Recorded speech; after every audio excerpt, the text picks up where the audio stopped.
Boxing update, top 10 ng Ring Magazine nilabas na mga boss, bagong update lang.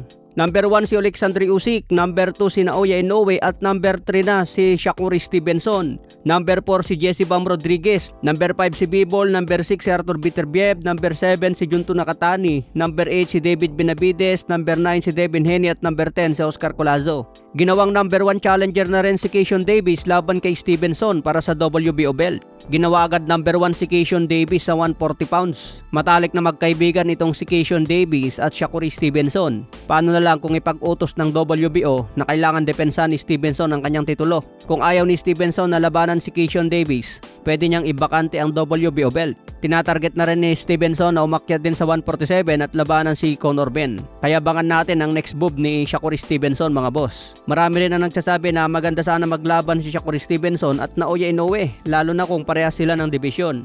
Pero malayo na po ang timbang ni Stevenson mga boss. Si Inoue pwedeng aakyat yan hanggang lightweight pero mahirapan na sa super lightweight. Kailangan pa dumaan si Inoue sa featherweight division at super featherweight bago siya makarating dito sa lightweight. Abangan din natin ang paparting na laban ni Inoue kontra Junto Nakatani. Isang malaking laban ito sa Japan at delikado din dyan si Inoue. Sa iba pang balita, Errol Spence mas maganda na raw ang kanyang kondisyon ngayon kumpara sa huling laban niya kay Terence Bud Crawford.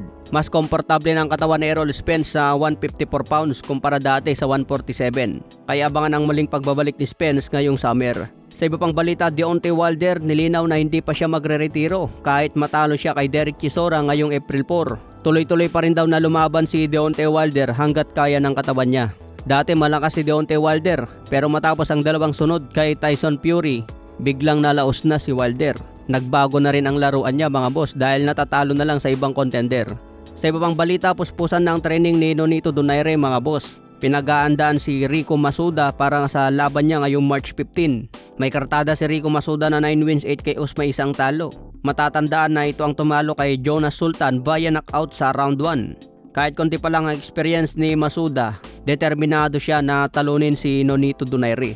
WBA Eliminator ang laban na ito, kaya malaki ang posibilidad na magipag-rematch si Donaire kay Seiya Tsutsumi kung manalo siya kay Rico Masuda. Kaya puspusan na ang training ngayon ni Nonito Donaire mga boss para makuha ang panalo. Abangan natin yan March 15. Sa iba pang balita, ayon sa ulat ng Ring Magazine, Jaron Butch Ennis versus Beryl Ortiz. Target na ang laban sa April sa Las Vegas. Kaya abangan natin ang matinding laban na ito sa 154 pounds.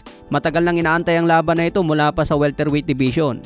Kaya sana matuloy na ngayong April mga boss, matinding pukpukan ito. Tingin ko mas papabor ang laban kay Jaron Butch Ennis. Kaya abangan po natin yan.